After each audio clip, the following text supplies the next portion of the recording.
Hey guys, welcome back to TCG Bros. Today we're going to be doing a deck profile over Noble Knights, which is one of my favorite archetypes of all time in Yu-Gi-Oh! So, make sure before you get started, if you're new to our channel, make sure you subscribe if you're new for more Yu-Gi-Oh! Pokemon and Forcible videos. And let's go ahead and get into our deck profile for the day. Okay, so obviously you start out with your Noble Knight Medrot. You want to play 3 Medrot, that's kind of like a basic always play for Noble Knights. 2 Noble Knight Brothers. This card is a good quick play maker, letting you special summon 2 from your hand once it's normal summon. And then you're going to play Triple Merlin here. Another playmaker just to get into any Noble Knight that you want or need to get into. We play 1 Ignoble Knight of Black Lancelin. Sorry for the camera. There it is. So 1 of that. We play 1 Bedwar. Sadly, this only comes in Platinum. It's one of the things I've always liked about this deck, with the exception of Merlin and like a couple other cards that only come in Platinum, is almost the entire deck is secret rare, and it's just a beautiful deck. So we've got 1 Noble Knight Dryston, another one of my favorite Noble Knights. 2 Noble Knight Boars, one of your biggest playmakers. You really need to play this at least, like you'll need at least 1, but 2 is a better number. So, and then we start getting into a little bit of different tech here. 3 Noble Knight Artorias, and the only reason we play 3 vanilla Noble Knights is for a painful decision, because otherwise, obviously this isn't great, because you don't want to draw into this. So, by having 3 kind of, it kind of puts you in the spot where you can do that, but I think it's a necessary evil in this tech, because I've tried playing like Dark World Dealings in case you like draw this to the hand and just nothing seems to quite get it right, besides just leaving it at 3 and using Painful and then adding in your regular cards to go with it. So we have 1 Gwenfar, Queen of Noble Arms. My favorite card is this next one. Then we have 2 Lady of the Lake. This is probably my favorite artwork in the whole game of Yu-Gi-Oh! And that's why that she is on our playmats over here by me. And soon our playmats will be for sale. And when they are, I'll be making a new video especially about that. So that's all of our Noble Knight, specifically monsters. We got a couple. I think we just have 1 one-off monster here, but that's all our Noble Knights exclusively. And then we play 1 Glow Up, and the reason I decided to play 1 Glow Up, and I'd never seen anyone else play Glow Up in Noble Knights, because like obviously you can't go into Nat Beast or anything like that, but what Glow Up allows you to do, since you have a bunch of level 4s, you go into 9 with it. And 9 is really the only level synchro that I care to go into, because it just, having instant fusion and soul charge and a lot of other stuff in this deck to get stuff back from the grave, having, like, if you can get out 2 level 4s and like maybe sometimes your best move is a Trish, now you can pull off a Trish because you just Glow Up Bulb and bring it back, or you soul charge Glow Up. And now you can Trish with Noble Knights, and like nobody has a clue you can do that. So we have 2 Noble Arms Caliburn. Got quite a few Noble Arms, obviously. That's kind of like the life of the deck. We've got 1 Arfiditor. 2 Noble Arms of Destiny.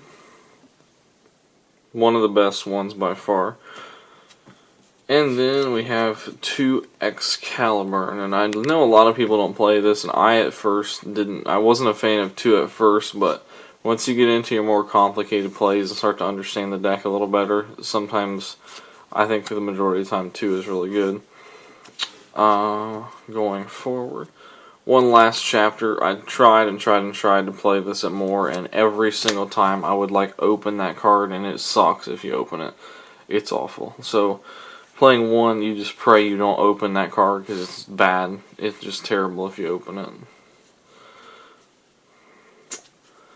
And now, one of the big playmakers here, Triple Instant. I know there's been some speculation that this may be limited or banned, and if it does get limited, just drop it down to 1 or however many it goes to. But Triple Instant is big in this deck because what you're wanting to do mainly with Instant is go Instant and then make your Xyz plays. But ideally, when you go into Instant, you'll have a level 4 in the graveyard, so it's just a free overlay. Or like I said, you can overlay, or with this you can get 2 targets that are level 4, and then you can glow up into Trish, which is why I like Instant even more.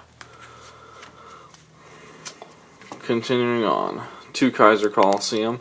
This is just one of those things that really puts people in a bind. Like, they have to have an out to this or they really can't do their plays, and sometimes with newer decks that you don't have an out to it. So it's just a really good tech for Noble Knights specifically, and it takes unique decks to be able to use Kaiser well, and this is one of them. And next we have Painful Decision at 2.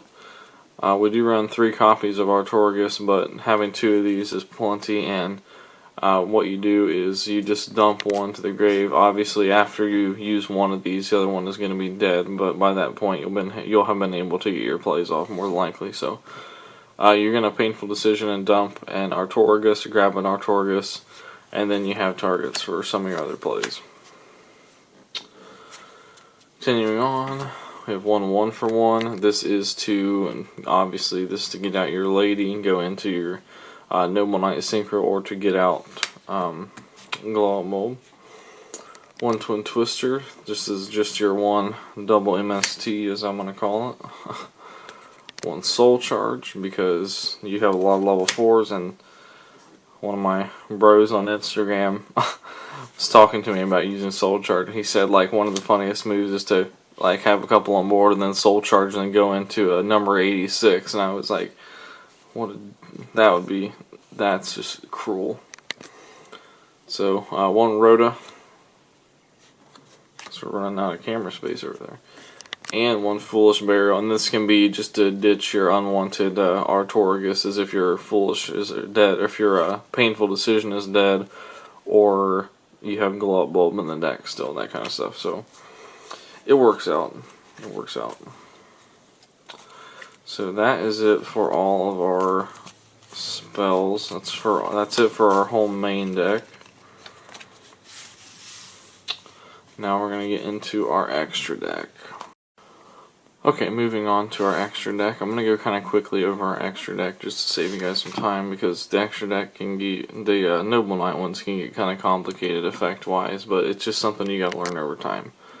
So you got 3 Sacred Noble Knight, Sacred Noble Knight of King Artorigus, and then we have 2 Artorigus King of the Noble Knights,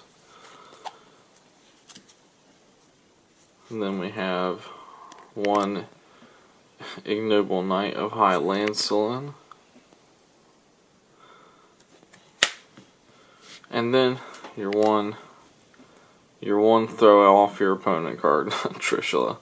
Because like I said, nobody that's playing Noble Knights is going to think you can Trish, and normally if it's like one of your best plays to go into, Trishula is going to be worth going into a lot of the time. Like, it's just a really good all-around card to get rid of irritating things, and it does a lot of damage in one hit. So 2 Elder Entity Norden. I know you're probably saying why 2 when you play 3 instant, because by the time you got into 2, the game will be over. 1 number 86, like I said, take into consideration, like say you Noble Knight Brothers down and then you have Soul Charge, and you put 2 on board with Noble Knight Brothers, now you Soul Charge for 2 more.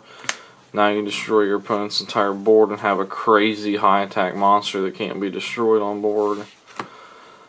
This is a one-off attack card that I kind of excuse me, I kind of like this card just out of the blue. It's a Heroic Champion Kusanagi, and this is basically a trap negator. So like if they have a bunch of back row set, they can't like mirror force you. If this is like the last thing you need to go for game, they can't stop it. So that's why I run it. One Dark Rebellion Xyz Dragon, promote the OTK with Norden. One Abyss Dweller, because you're still seeing a bunch of From Graves stuff. One Castell for getting rid of irritating stuff that you don't want to destroy. And one number 101 Silent Honor Arc. And that does it for our Noble Knight deck. So make sure to let me know in the comments below what you think of the build and what you think of potential other attacks. I'll probably be keeping up with this deck because this deck it's a lot of fun for me, and I think that this deck it's kind of like a timeless one. So I think there's always ways to make Noble Knights decently competitive, but obviously there's only so much you can do against like meta stuff. So just let me know what you guys think. Thanks for watching, and I'll see you soon with some more videos.